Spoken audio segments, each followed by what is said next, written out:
भगवते वासुदेवाय। गुरु ज्ञान भाग 2। गुरु हमारी सभी समस्याओं को दूर कर सकते का उपाय बता सकते हैं। गुरु के पास हमारे हर जिज्ञासा का समाधान होता है। शर्त है कि गुरु के पास हम पूरी भाव से जाएं।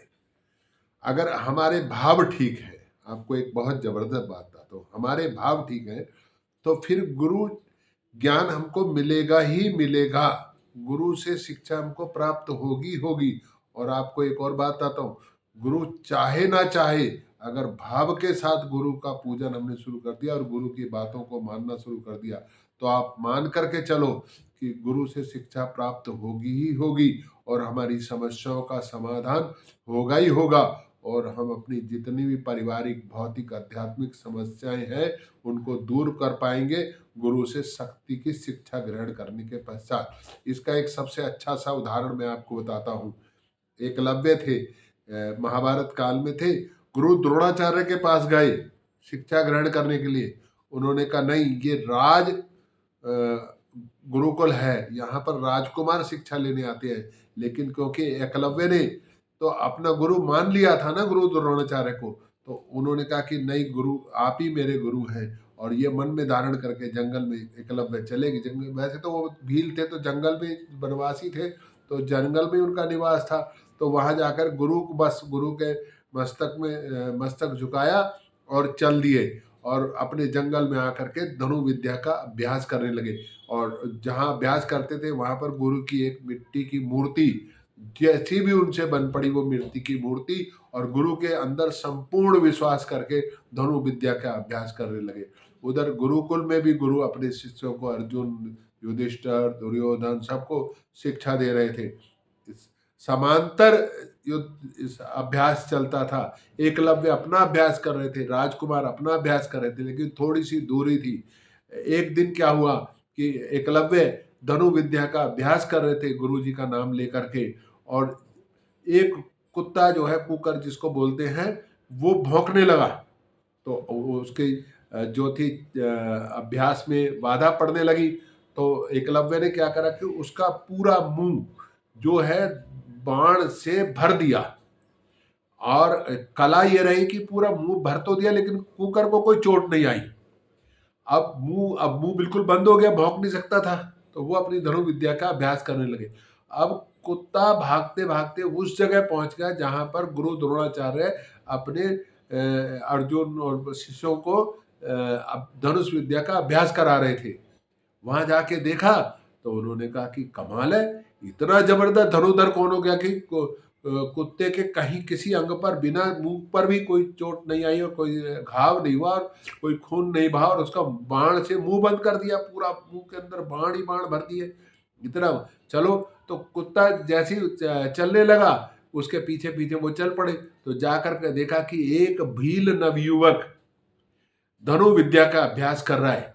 अब वहां जाके देखा तो बहुत जबरदस्त लगा हुआ है। और जैसी एकलव्य ने देखा द्रोणाचार्य है तो उनके पैरों में पड़ गया। तो उन्होंने पूछा कौन हो और क्या है, तो उन्होंने कहा आप मेरे गुरु हैं और आप ही से मैं अभ्यास करूं। खैर, आगे की कहानी क्या है ये अलग विषय है, लेकिन एकलव्य ने पूरे भाव से गुरु के शरण में गुरु का नाम अपने ध्यान में रख करके थे। नाम की महिमा बहुत है। देखो, राम से बड़ा राम का नाम, तो गुरु से भी बड़ा गुरु का नाम है, और उससे भी बड़ा है गुरु की शिक्षा का पालन कर अभ्यास करना।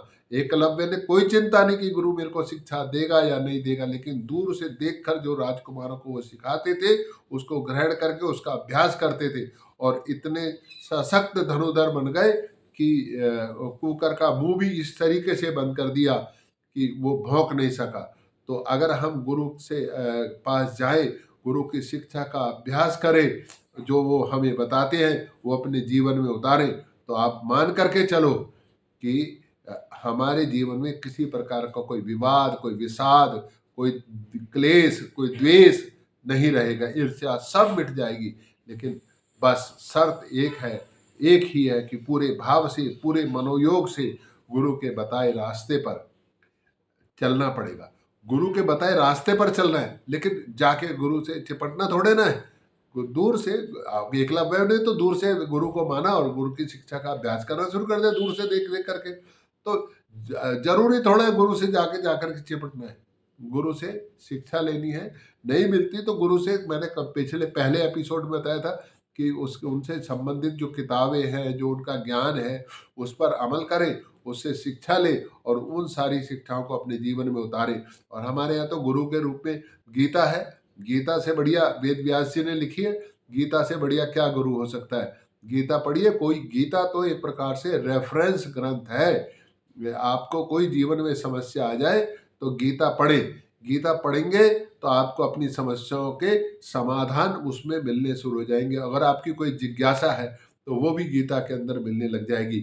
और अगर गीता पढ़ी है आपने और उसको अंदर आपको कोई ऐसा लग रहा है कि ये बात मेरे को समझ में नहीं आई, भगवान कृष्ण ने क्या कहा, तो किसी गीता के विशेषज्ञ से बात करें, या मुझसे भी फोन करके, लोग पूछते हैं, आप मुझसे भी फोन करके पूछ सकते हैं कि गीता के फलाध्याय में क्या कहना चाह रहे हैं भगवान कृष्ण। मैंने भी जितनी समझ विकसित हुई है मेरी सज्जनों के साथ रहकर, गुरुजनों के साथ रहकर, उतना मैं भी लोगों का जिज्ञासा समाधान कर सकता हूँ। लेकिन उससे पहले है कि गीता का गहन अध्ययन करें। और जब हम गीता का गहन अध्ययन करेंगे तो फिर हम वास्तव में पाएंगे। मैंने पहले कहा आषाढ़ मास यानी कि ज्ञान को अर्जन करने का मास है।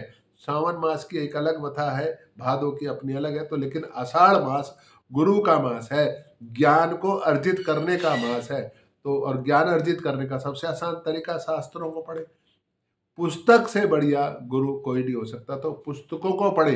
पुस्तकों में क्या लिखा है, अपने पास तो इतनी पुस्तकें, 18 पुराण है, उपनिषद है, वेद है, रामायण है, गीता है। तो किसी भी पुराण को उठाए, दो दो चार चार पृष्ठ पढ़े। हर एपिसोड में मैं ये बोल रहा हूँ। और एक घर में छोटी सी पुस्तकालय बनाए और उस पुस्तकालय में से खुद भी कुछ ना कुछ पढ़े। जब आप खुद करेंगे ना तो निज जीवन से सिखलाना, मतलब जब आप कुछ अच्छा करेंगे, अपने घर को अध्ययन केंद्र बनाएंगे, तो बच्चों के अंदर भी, बड़ों के अंदर भी अपने आप जिज्ञासा जगेगी किताबों की तरफ लौटने की। तो आओ चलो पुस्तकों की ओर।